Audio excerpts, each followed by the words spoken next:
इंदौर में पिछले साल एक महिला को डिजिटल अरेस्ट कर हुई 1 करोड़ 60 लाख की धोखाधड़ी के मामले में पुलिस नित नए खुलासे कर रही है। पुलिस गिरफ्त में आए 2 आरोपियों ने अपने आप बीती को पुलिस को सुनाया है, जहां वे खुद कैदी के रूप में बंधक रहकर लोगों की सर्चिंग का काम कर रहे थे और लगातार चाइनीज गैंग के अत्याचार भी सह रहे थे। इस दौरान उनके पासपोर्ट भी लुटेरी गैंग ने जब्त कर लिए थे और अब इस जांच में लुटेरी चाइनीज गैंग के सरगना लीजू का विश्व भर में पहली बार फोटो इंदौर की क्राइम ब्रांच ने जारी किया है। दरअसल पिछले साल नवंबर के महीने में राऊ थाना क्षेत्र के निवासी एक महिला को 3 दिन तक डिजिटल अरेस्ट कर 1 करोड़ 60 लाख रुपए की धोखाधड़ी की गई थी। इस मामले में इंदौर क्राइम ब्रांच को मिली शिकायत के बाद पुलिस ने अब तक 10 आरोपियों को अलग अलग शहर से गिरफ्तार किया है, जिसमें बैंक खाता उपलब्ध कराने वाले कुछ युवक और बुजुर्ग भी पुलिस के हाथ लगे हैं। लेकिन पुलिस इसे आगे की कड़ी नहीं जोड़ पा रही है। इस मामले में पुलिस ने डिजिटल एविडेंस के माध्यम से विदेश में बैठकर डिजिटल अरेस्ट की धोखाधड़ी को अंजाम देने वाले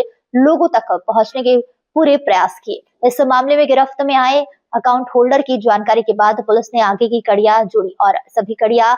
लाओस, म्यांमार, कंबोडिया और थाईलैंड में जाकर खत्म हुई है। पुलिस जांच में यह सामने आया है कि लाओस के पास एक गोल्डन पॉइंट इलाका है, जिसमें विश्व भर के कई देशों के बड़े अपराधी डिजिटल अरेस्ट जैसी घटनाओं के लिए हब बनाकर काम कर रहे हैं, जहां पूरे विश्व भर में डाटा एंट्री ऑपरेटर के नाम पर युवकों को म्यांमार और कंबोडिया के रास्ते बुलाकर लाओस में काम करवाया जा रहा है, जिन्हें बड़े पैकेज दिए जाने का लालच भी दिया जाता है। लाओस पहुंचने के बाद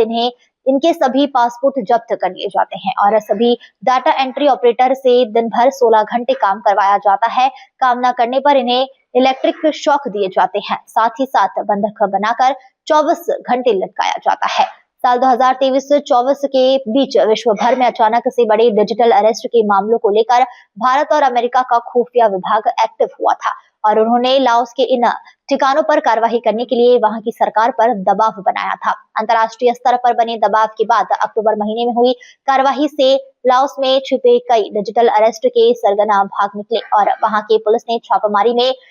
588 भारतीय डाटा एंट्री ऑपरेटर को पकड़ा था, जिन्हें नए पासपोर्ट बनाकर दिए जाने के साथ ही वापस भारत डिपोर्ट किया गया है। ब्यूरो रिपोर्ट, सत्याग्रह न्यूज, मध्य प्रदेश।